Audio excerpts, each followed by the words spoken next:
Morning.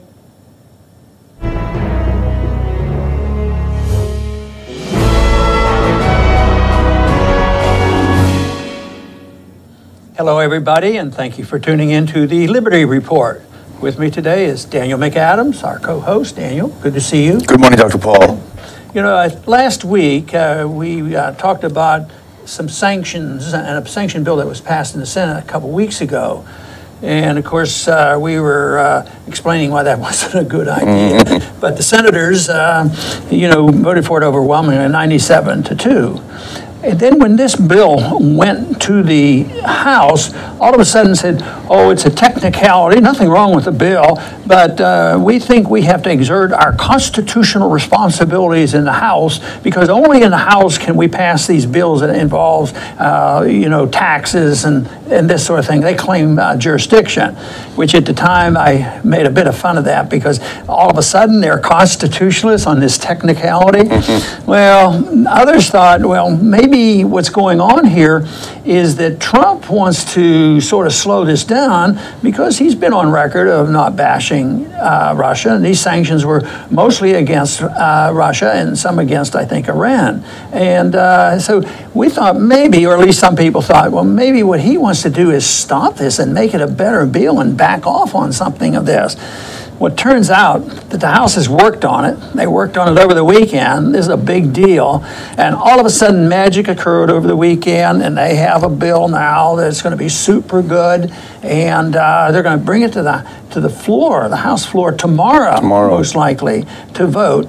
But instead of improving the bill, or maybe backing off and not having this Russophobia, dominating and dwelling on sanctions, which they think are absolutely sacred in our foreign policy, they've made this thing worse. They've expanded it to include North Korea, and they have limited the president, if he ever did want to ease off a little bit on these sanctions. The traditional thing was that the president would have some leeway. They eliminated that. So the bill is absolutely worse than it was. But the principle of sanctions is there. It's alive and well. And, of course, our position is that Mr. President veto this bill. And I hope the American people wake up, and maybe it's going to take a lot of action, though, between now and tomorrow, for the people to, get their message to Congress. But in fact, it's not that type of issue that sort of grabs a lot of people.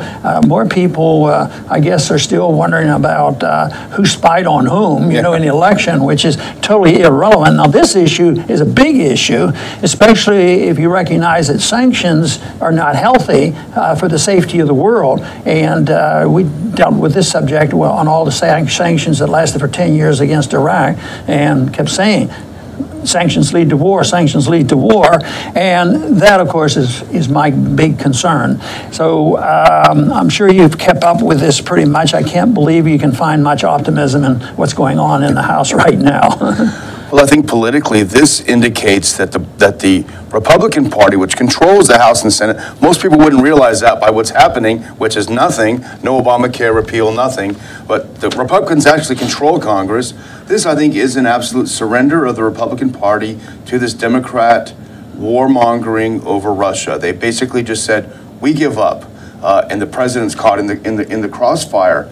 The mainstream media presents it as a cross-party revolt. This is from Vanity Fair. Cross-party revolt over Trump's refusal to hit Putin over the supposed interference in the elections. So what's happened is that Trump has also had to surrender. He was put out in the front of the firing squad by his Republican colleagues, and now he's indicated that he will sign the bill. However, it's not signed until the ink is dry. So. Right. But this is something that demonstrates how Washington is put together now.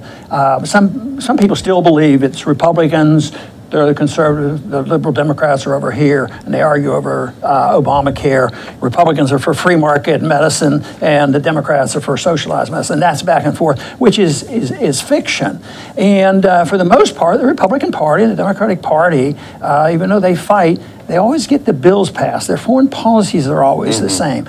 But what's happened now is Trump has thrown in a monkey wrench with his rhetoric during the campaign, which is a mixed bag now. So we never know where he stands.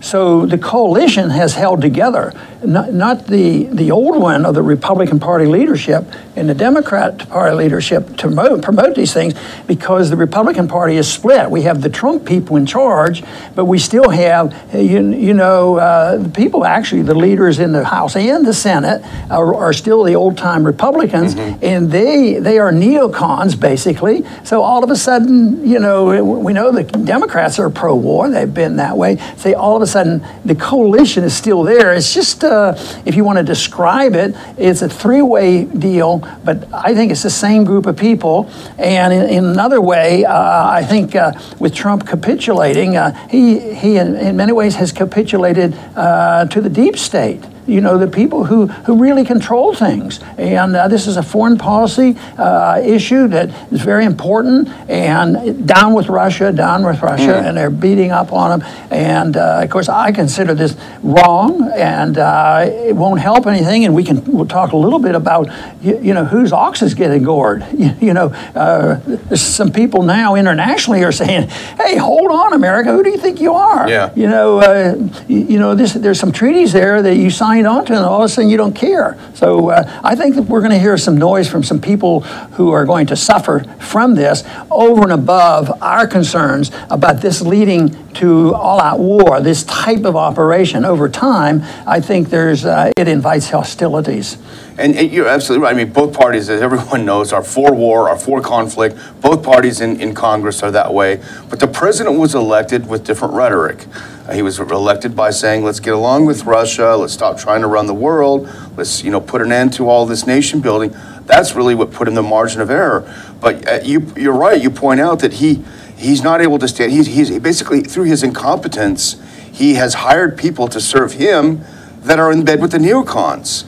From top to bottom. So he basically has all of his ammunition he's thrown overboard, and now he's going to go to war with Congress. It's absolutely impossible. Well, you're right. He's at war with his own staff, his people. And right now, a new conflict has been brought about on this very issue, because he said that the reporting is, and you have to wonder what is all true or not. But the reports are that he and Tillerson, Trump and Tillerson, really got into it because Trump was angry at certifying Iran, that they are obeying the law, which everybody in the world knows that, except the people who want war with Iran and with Russia. So he's hacked off at Tillerson, and they're at each other. And the suggestion now is, wait till next go around. Every 90 days they have to be certified, but the Iranians aren't going to get certified anymore. So that conflict is being built up. Here's this hand-picked guy, and they have two policies out in the open, and unfortunately, well, on this case, if you want to look for credit, you got to give Trump credit. He's hated Iran for a long time. That's true. He's consistent there. He vacillates with Russia, but now the pressure on those who are with him against, for bashing Iran, are moving him over on Russia. But never once do they question, whether or not our alliance and dedication and total loyalty and subsidization and looking the other way for a country like Saudi Arabia. No discussion at all. I mean, if you want to compare things, compare that country and how we treat them versus what we're doing now, with Russia and Putin, it's unbelievable. And it's hard for us trying to get this information out to get the people interested, but it's very significant. And the mainstream media has spun this, and this is how they report it. That these is a sanctions bill, we got to punish these bad guys. Never does it go beyond, what is this bill about? Okay, what is the sanctions on Russia for? Well, they're for Ukraine. therefore supposedly hacking our elections. Well, we know on Ukraine, we started it. You know, the U.S., there's video, there's Victoria Nuland in the streets, there's John McCain before a rally to overthrow the legally elected president, there's Ambassador Jeff Pyatt in the streets telling them, overthrow your government. You talk about interfering in someone's, you know, we started in Ukraine, and as far as the hacking, as you know, we had Scott Ritter on a little while ago, saying this whole, even just these 3 intelligence agencies report on the Russian interference is very, very, very sketchy. They're hand-picked analysts, exactly like with Iraq, stovepipe intelligence, but it's not being reported that way, you know. Now, the coup in Ukraine, we can't get Trump involved in that. That was before his time. We had a peace candidate, a peace president by the name of Obama. He's the one, and he was out in the open. Yes, we pulled this off. We pulled this coup off because of the the Russians being such bad people. But they never talk about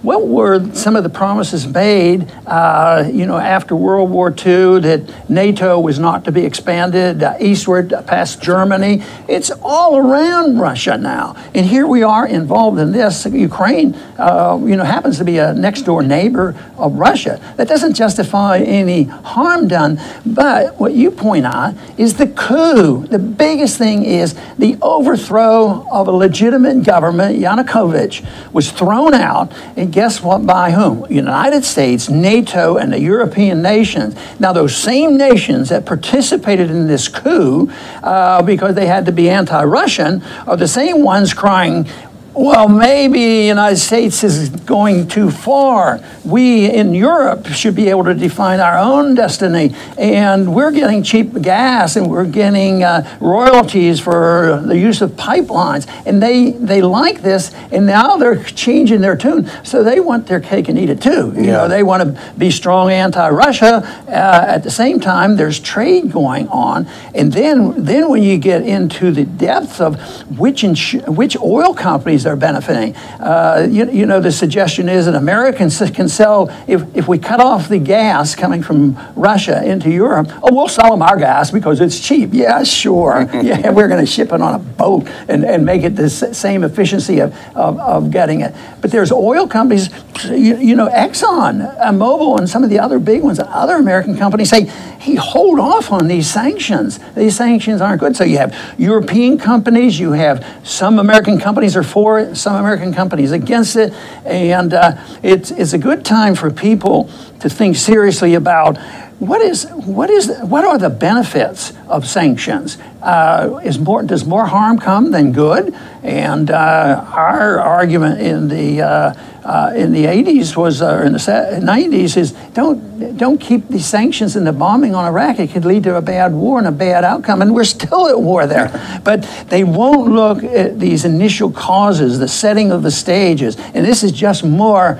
you know, setting of the stage for a conflict, and throw away any effort and openness to maybe work something out with Russia. Oh, well, they're bad people, but then the evidence, when you look at their excuses, Russia did this, Russia did that. At the same time, we're the ones that created the disturbance in Ukraine. They say, well, what about Crimea? Do they have a legitimate complaint about Crimea? That seems to be a diplomatic discussion that we never hear about.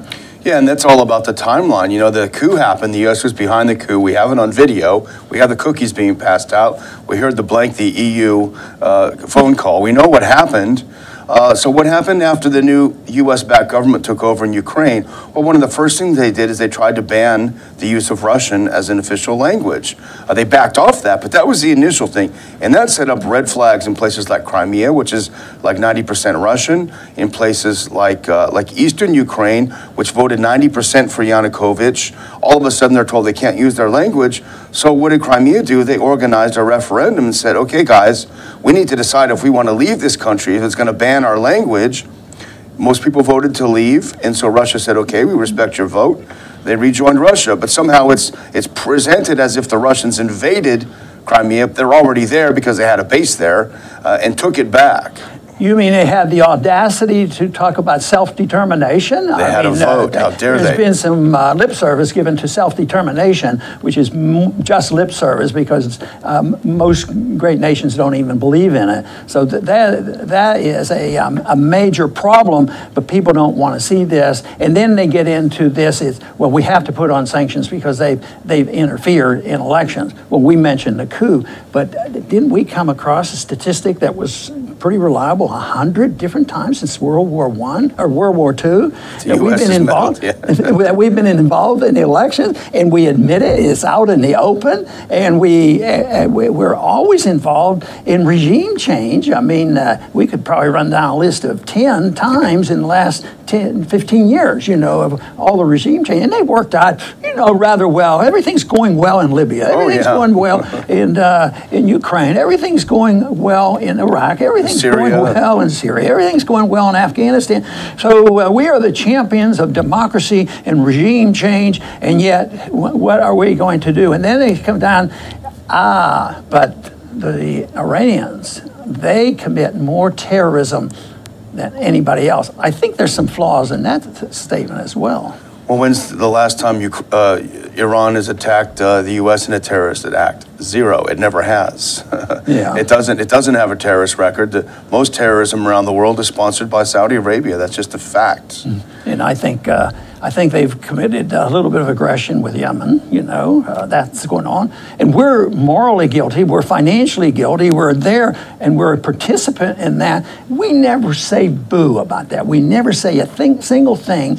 And here we are, ready to precipitate, you know, violence, you know, against the Iranian people. People literally, you know, want to bomb Iran. And of course, this resolution on sanctions was expanded because they had to include North Korea. It's easy to go after North Korea, but we've suggested, yeah, it has to be dealt with. But the people most vulnerable, the country most vulnerable to what North Korea might do, South Korea. Yeah. And most of us believe South Korea is quite capable of taking care of themselves. So their foreign policy desires, and they just had an election, I believe, and the president is sympathetic to at least talking with the North Koreans. But no, you can't have that, you know. What we'll do is send some more Navy forces over there and put more troops on the DMZ to make sure, and then if you happen to say and imply what we're talking about, oh, you like that guy in North Korea. But he gets too much credibility when we pay that much attention to him. Yeah.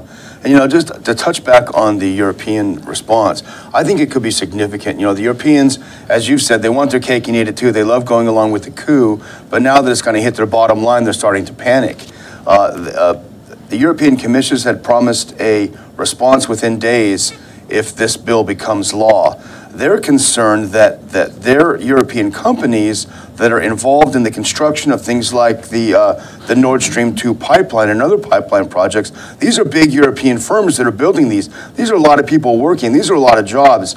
These may fall under sanctions if they are involved in it, and they're very concerned about it. They talk about unintended consequences. I think we may reach the threshold. There's a possibility with both Russia and Iran, because we talked about last week, business between Iran and the EU has increased 78% last year. So they're doing more business. If the U.S. finally comes up and says, shut it down, you can't do it anymore, I think you might see the breaking point where the EU finally says, enough is enough. We're going to have to break with you on this. See, now it's easier to be more sympathetic with what the Europeans are saying, you know, because they're looking for a sort of a peaceful solution. But we were less sympathetic with them when they joined in the warmongering of NATO and putting, you know, all the troops right up on the Russian border, and also, you know, overthrowing the government of Ukraine. So this is something that I think is ripe for a big problem. The big question now, the immediate question, because here we are, you know, on Monday, and Tuesday they possibly could have an election or a vote tomorrow in the House, but the fact that they put North Korea in it means that it has to go back to the Senate. This is not, it's not the bill the Senate wrote. Now, if, so the strategy was to make the bill tougher, not to make sure that the House was following constitutional guidelines. You know, they go to war and they bail out big companies to the tune of $15 trillion. Now they're worrying about the Constitution here. So they are doing that, and I just think that this is not going to work very well. It's not going to come out well. There's two chances then for people to contact our congressmen, their senators, and tell them they don't want this. If I can add a final word, if you don't mind, and I'm going to have a hat tip to Justin Raimondo's column today on this issue, but he points out some other things, and it's how sad to lower the conversation, but a lot of this is about money. I know that's shocking. But the sanctions bill is going to have $250 million appropriated for anti-Russian propaganda.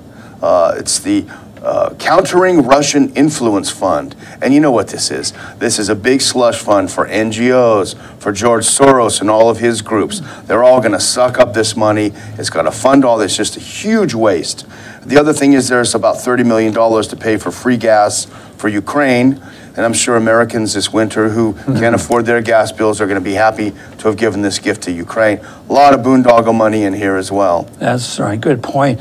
And I would like to suggest that I would cancel all that spending, but I would save $2 million of it to investigate, have a serious investigation by a few scholars to find out the significance of our participation in other governments' elections and interference and that kind of thing. Why don't we know how we have interfered, and how did we contribute to the problem of Europe when we go in and have regime change in Ukraine and all these other places? We ought to know how our policies do this. I said, well, you can't attack America. You're unpatriotic. You're not pro-American. You're pro-Russian and this sort of thing.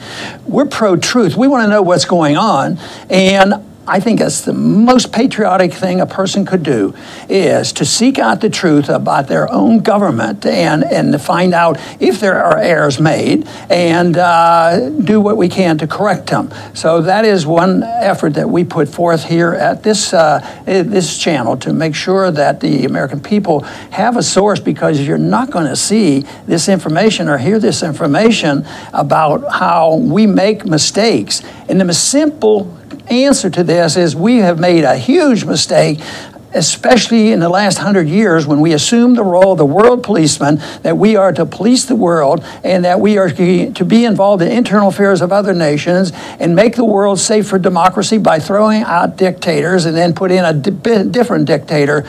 So it's time we decide what kind of a government we want. Do we want a government that's dedicated to protecting our liberties and let us solve our problems? Or are we dedicated to more of this corporatism and cronyism, which is deeply embedded in the sanctions program? But hopefully truth wins out in the end, and that's what we'll continue to work for. I want to thank everybody for tuning in today to the Liberty Report. Please come back soon.